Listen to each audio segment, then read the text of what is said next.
Thank you very much, Peter. Thank you, Peter and Ole, for inviting me. And so we are going to a completely different topic, but the standard has been put very high with the genetics. So the guys of the imaging biomarkers will have to do a good job. Peter asked me to discuss a little bit beyond hypertension, but it will be quite general. These are my disclosure. And here we are. This afternoon we talked about genetic biomarkers. And now we should invent a biomarker omic, something like that, or imaging omic, because as you said, omic is quite fashionable.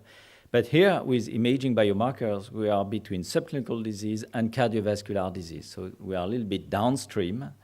And the idea beyond that is that we start only when there is some either abnormal aging, early vascular aging, or some disease, and which is the difference.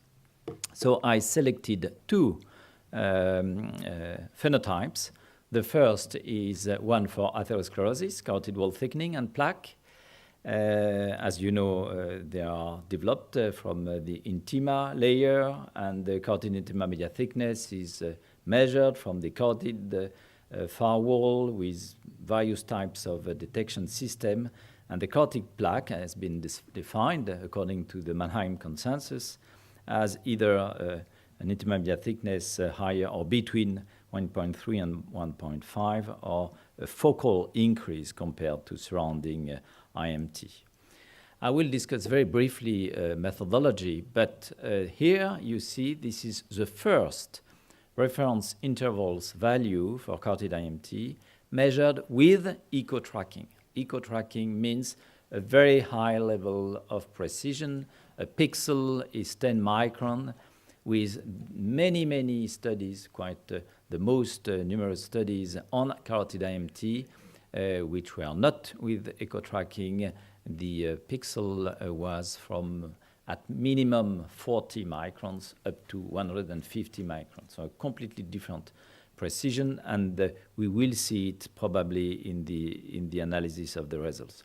So here, a study which has been centralized both in Paris and Maastricht, and you see 24,000 individuals, and those are in healthy subjects, and it is possible to determine for each decade of age what is the, for instance, 19th percentile. The second phenotype that I chose was aortic stiffness, a marker not of atherosclerosis but of arteriosclerosis, which are no more intimal changes but medial changes, and mainly due to breakage of elastin fibers and accumulation of collagen. But I can tell you that with the new studies and the results, this is only part of the arterial stiffening. Smooth muscle cell contraction, cell matrix interactions, proteoglycans, a lot of components of the arterial wall are contributing to increasing arterial stiffness. And here again, another collaborative study that has been centralized to Paris, 23,000 subjects across Europe. In the room, there are some colleagues who sent their data, and you see here that it is possible to determine normal value in healthy subjects, that is to say no cardiovascular risk factors, and you see the increase in pulse wave velocity according to age decade, which means vascular aging. Carotid femoral pulse wave velocity is classically measured as the gold standard from the foot-to-foot method. I will not go much into detail, but just to tell you that either carotid IMT or arterial stiffness are finally very well framed for or had a strong recommendation for measurements. This is the last measurement published last year concerning the distance measurements. Take the direct distance from the common carotid to the common femoral multiplied by 0.8, and you will have the superimposable pathway compared to MRI. This is the best method. So now we arrive at why did we choose carotid intima media thickness and arterial stiffness. And Peter played a major role this last year, convincing several of us and to think much earlier out of the disease, early in life, and to consider that finally the gene-environment interaction that has been beautifully described earlier and other components could influence very early the aging of our arterial system. So we understand now that arterial stiffness and carotid IMT, they are not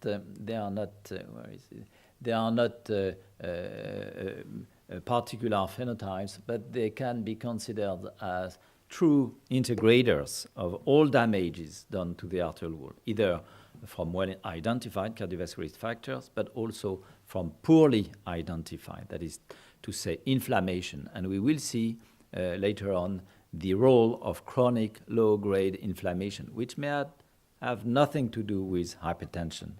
You see also oxidative stress, low birth weight, again, genetic, fetal programming, all these factors of early vascular aging. So I put here two images. This is the 80 layers, musculoelastic layers of a normal aorta, and this is a carotid artery with 40 layers measured with automatic system for pulsatile changes in diameter or IMT in order to detect arterial stiffness. So now, once we have decided that we should focus on the carotid IMT and arterial stiffness as a biomarker, imaging biomarker, how could we validate them? And I followed the criteria determined by or suggested by the American Heart Association, and you see that 6 steps have to be completed, and I will go through them for each of these markers. The first one is the proof of concept, and you see here many clinical conditions associated with an increased aortic stiffness and carotid IMT, from aging to genetic background. But the most important thing, in my opinion, is that primary non-cardiovascular disease are associated with an increased aortic stiffness, not with carotid IMT, because on the contrary, there is a thinning, and most importantly, chronic low-grade inflammation. And disease like rheumatoid arthritis, systemic vasculitis, AIDS, inflammatory bowel disease are associated with chronic low-grade inflammation. Exactly like aging. For Ed Lakata, for instance, chronic inflammation is a major determinant of early vascular aging. So, and this, it has nothing to do with blood pressure. So it is not a hemodynamics or pressure-related abnormal condition. So I will address this issue during the last part of my talk. If you look at the proof of concept, of course, carotid IMT, aortic stiffness, validate the first step. But now the second step, which is prospective validation, is there any predictive value? This is one of the first evidence in patients with hypertension. And now we are at the site of, at the time of meta-analysis. Here you see, done by Kalambos Vlachopoulos 3 years ago, 17 studies, a large number of subjects. Interestingly, these are total cardiovascular events and cardiovascular mortality, but in my opinion, more importantly, all-cause mortality, because it means that it is not only cardiovascular disease, but also non-cardiovascular disease, and maybe non-cardiovascular mortality. So again, beyond hypertension, beyond blood pressure. You see also that the risk ratio is quite high. For one standard deviation, 0.45, 0.50, which is not the case for IMT. Here, IMT for one standard deviation, 122. This is an example for myocardial infarction for a large collaborative project, a meta-analysis on individual participant data, good. And you see that the numbers, the values of risk ratio for myocardial infarction, stroke, combined endpoint, and death are quite similar, but rather on the side of twice less than arterial stiffness. Interestingly also, carotid IMT has an independent predictive value independent of plaque. And you see here in this RX study that for any, it's a quartile, the last one and the two of the middle, there is for each presence of plaque an increase in predictive value. So plaque and carotid IMT sometimes are confounded, but they have independent predictive value. So the second step is validated by both. The third one, I will go a little bit quickly because it's pure statistics, but this is important. Does the novel marker add predictive information to established standard risk markers? And this is clearly the C statistic, the sensitivity, specificity area under the curve. And you see here two examples. In the example on the left, pulse wave velocity has about the same predictive value as Framingham risk score in a population of hypertensive patients, but when both are entered into the model, they have an added value. That is to say, pulse wave velocity predicts beyond Framingham risk score predicts beyond pulse wave velocity. And it is also quite similar in the paper on the Amsterdam elderly study, where you see that pulse wave velocity is providing a little bit of added value, not much, beyond classical cardiovascular risk factors. This is the same for carotid IMT in this ARIC study, but the increment is quite low from 0.74 to 0.75, 75.1, 75.5. So not much, but still, and this is significant. So incremental value, yes, the two are validating this step. And this is why, since 2007, these two parameters, carotid wall thickening, carotid femoral pulse wave velocity, have been included in the ESH guidelines as a mean of determining subclinical organ damage at the site of the arterial system. And I have no right to release anything. Anna Dominic Schack had made some good advertisement for this guideline, which will be released. Please come to the ESH meeting, but they will be maintained in the new guidelines. So the fourth step, clinical utility. That the novel risk marker change predicted risk sufficiently to change recommended therapy. And this is important because look at the Framingham study. What we are interested in is how to reclassify patients at intermediate risk, either to a lower or either to a higher risk. And you see here that 15% of intermediate risk individuals can be reclassified into higher risk for cardiovascular event, which is quite good. In the meta-analysis in individual data still submitted, about 20% can be reclassified too. If you look at the nephrotest cohort that we conducted in my hospital, about 30% of patients with CKD, and in the Precoris data in another hospital close to mine, which has a neurovascular unit, 24%. So clearly a big help to reclassify patients considered initially at intermediate risk, but finally at higher risk. What is it the case for the carotid IMT? And here it is disappointing. In this big study published 3 years ago, you see, despite carotid IMT being predictive for cardiovascular endpoints, it didn't consistently improve risk classification of individuals. It may not be useful for the risk stratification of individuals in the general population. And you see, if you look at the RX study, finally, not much. And if you look at this other meta-analysis, only 2-3% of up or down reclassification. So clearly a no, and carotid IMT is not really helpful to reclassify. Why is it so? Very likely because the method for measuring carotid IMT is not the good one. And the good one is echo tracking, but I have no time to discuss. Last but not least, the fifth, clinical outcome. Does use of the novel risk marker improve clinical outcomes, especially when tested in a randomized clinical center? And if you look at the meta-analysis of Costanzo in JACC, you see that finally there is no relationship. But here again, this is atherosclerosis, this is hypertension, this is lipids, these are various populations, but still, even with this large number of patients, there is no evidence. If you look now at the PROG-IMT trial, you see that there is no increase in cardiovascular event for any increase in carotid IMT.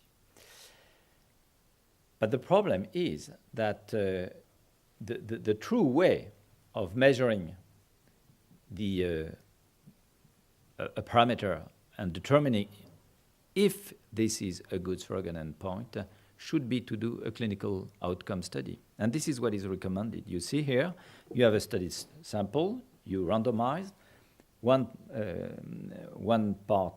group, you measure biomarker, you tailor your intervention to the biomarker level, and you count the health outcome.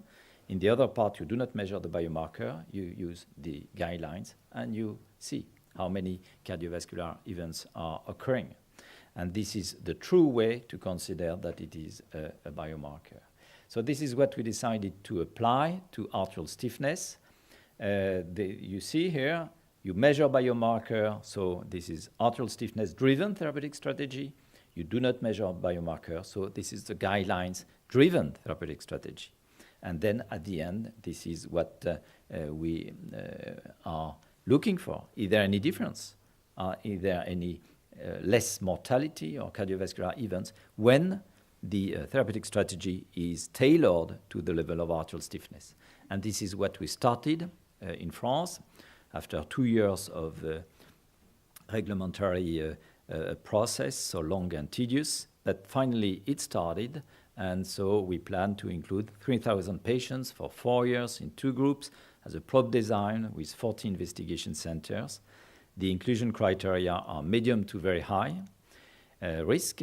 The primary endpoint is, for sake of simplicity, combined endpoint, except atrial fibrillation. Sorry, here, it shouldn't be there.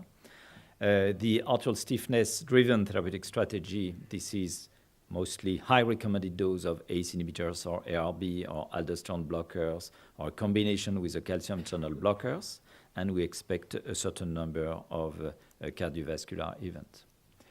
And again, I would like to go back to this experimental design because until now, it has been done only for blood pressure.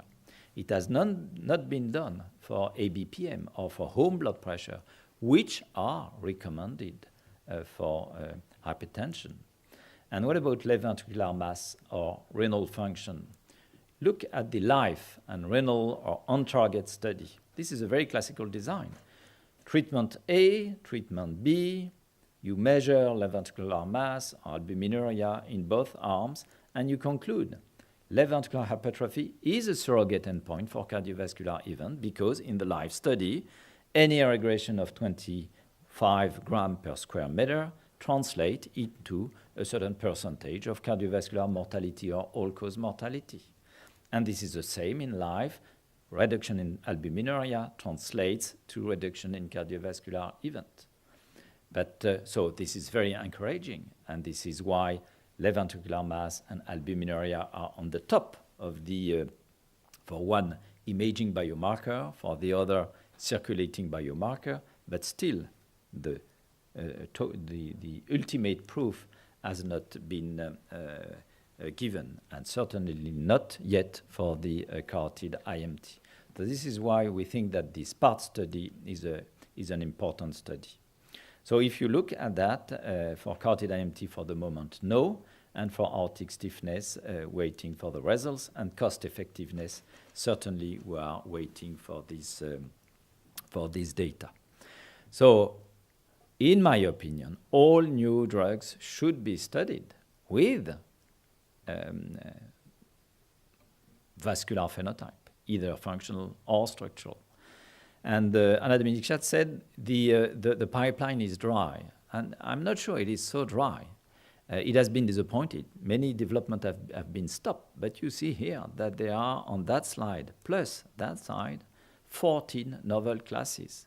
And I counted another 5, so about 20 novel pharmacological classes of antihypertensive drugs for the moment. Of course, not much reached the phase 2 and 3 studies. I would like to finish my talk with this issue. Chronic low-grade inflammation is associated with increased aortic stiffness. Of course, we do not know whether atrial stiffness has a predictive value for mortality in those patients.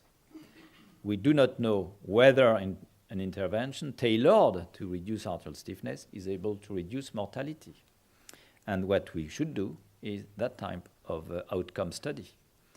Control group, active group. Active group means intensifying treatment. For instance, doing everything we can in a group of patients with rheumatoid polyarthritis, for instance, to control the disease and to reduce inflammation.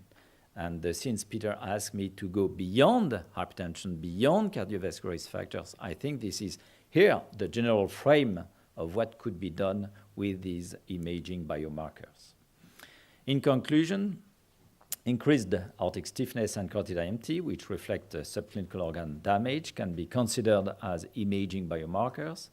Their measurements is recommended by the 2007 and now 13 HS guidelines. Pulse wave velocity has demonstrated an added predictive value for cardiovascular event in various populations beyond the classical risk score. The level of evidence is lower for carotid IMT, measured with classical imaging, and it may not be useful, measured with classical imaging system for the risk stratification of individual in the general population. CIMT should be accurately measured using high-resolution echo tracking system. Pulse wave velocity and ET, which means echo tracking, precisely measured IMT, should be measured in outcome trials in order to demonstrate that they are true surrogate endpoint. Thank you. Thank you very much for your attention. Thank you.